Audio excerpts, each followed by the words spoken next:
ఉమ్మడిగా నడుస్తున్నాం అన్నారు. బహుశా ఆ సమావేశానికి వచ్చిన జనం లేదా జన సైనికులు చెవుల్లో పూలు పెట్టుకొచ్చారనుకున్నారు ఏమో మరి చంద్రబాబు నాయుడు గారు. ఇద్దరు కలిసికట్టుగా నడుస్తున్నారంట.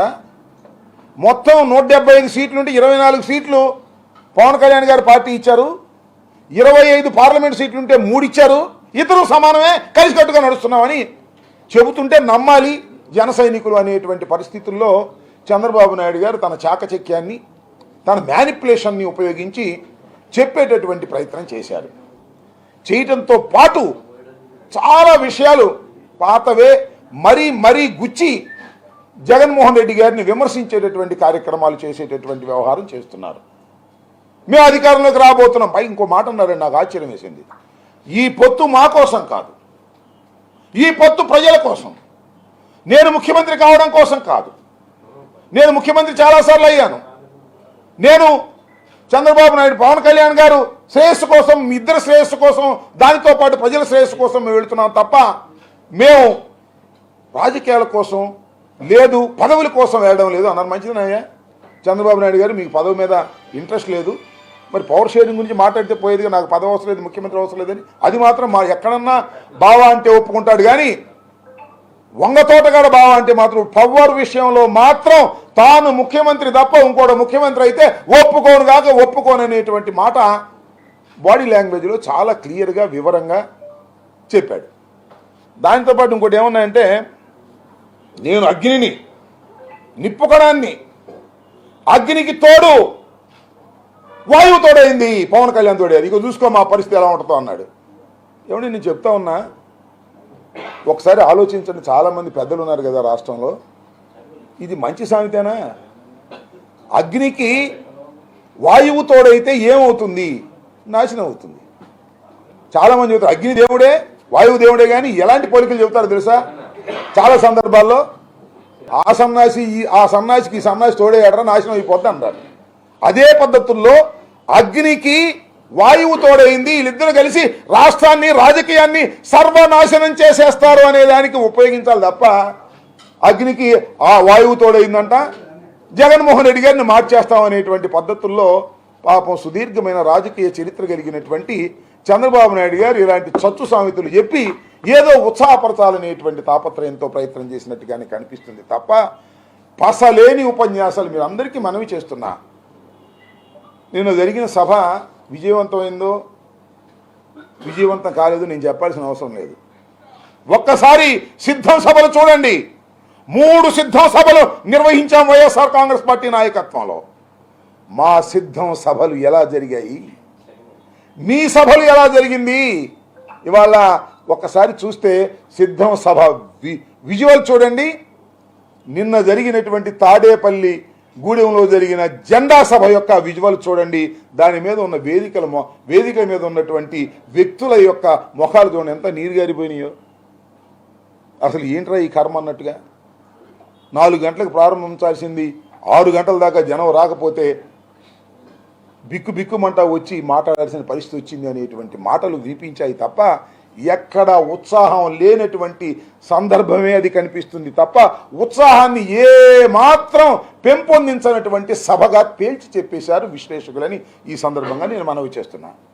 అంతేకాదు, తర్వాత చివరిలో మాట్లాడాడు పవన్ కళ్యాణ్ గారు, జనసేన అధినేత. ఏం మాట్లాడాడో నాకు అర్థం కాలేదు, మీకైనా అర్థమైందేమో ఆలోచించండి. రాజకీయాలకు పనికొచ్చే మనిషినా ఆయన? ఎంత ఆవేశంగా మాట్లాడతాడు, ఎంత అధ్వానంగా మాట్లాడతాడు, ఎంత ఎకిలిగా మాట్లాడతాడు. ఏం మాట్లాడుతున్నాడు? ఏమంటాడు?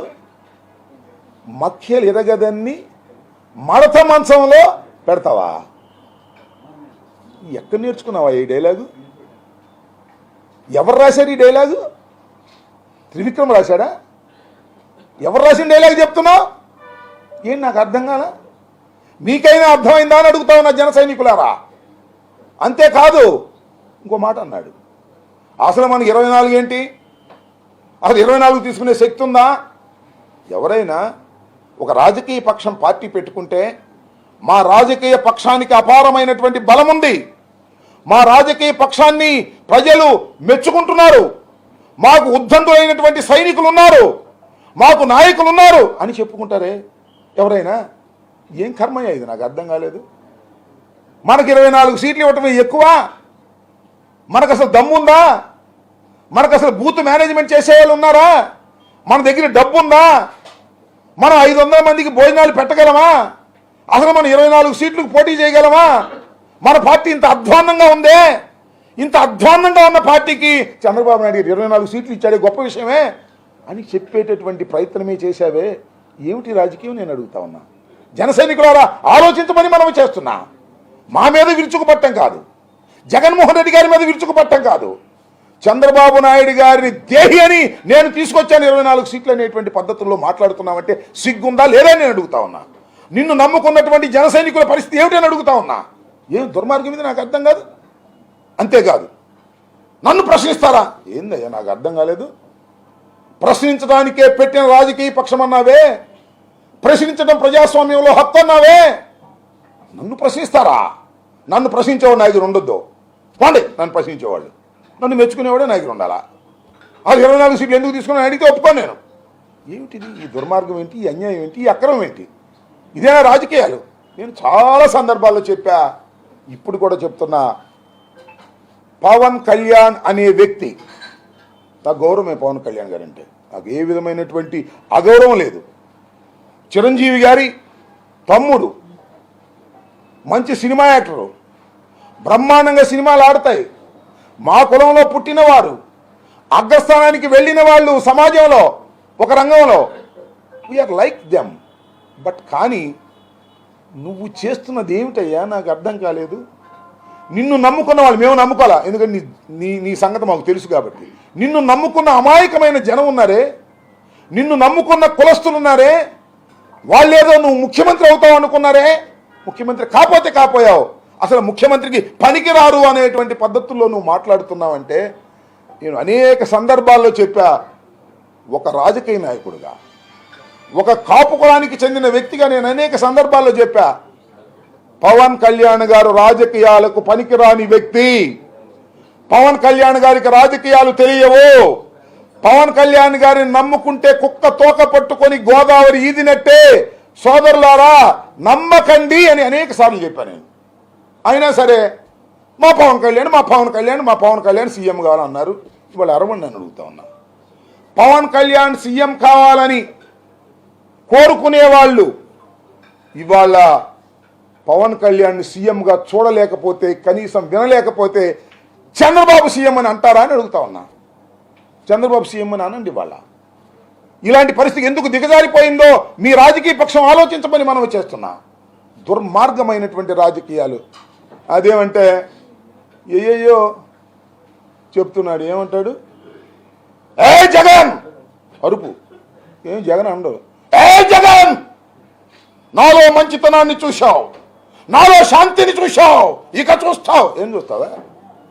ఎన్నిసార్లు చెప్పావు డైలాగు? ఇప్పటికి నీ పార్టీ పెట్టిన తర్వాత ఎన్నిసార్లు చెప్పావు నువ్వు? మళ్ళీ చెబుతున్నావు. బెదిరిస్తావు. ఎవరిని బెదిరిస్తావా? నాకు అర్థం కాలేదు. పవన్ కళ్యాణ్ గారు ఎవరిని బెదిరిస్తావు నువ్వు? దమ్ముండి చంద్రబాబుని బెదిరించు, 4 సీట్లు తెచ్చుకో. ఎవరిని బెదిరిస్తావు? జగన్మోహన్ రెడ్డిని బెదిరిస్తావా? ఏమిటయ్యా నాకు అర్థం కాలేదు. ఒక్కసారి నీ వెంట ఉన్న జన సైనికుల్ని రహస్యంగా పిలిచి అడుగు.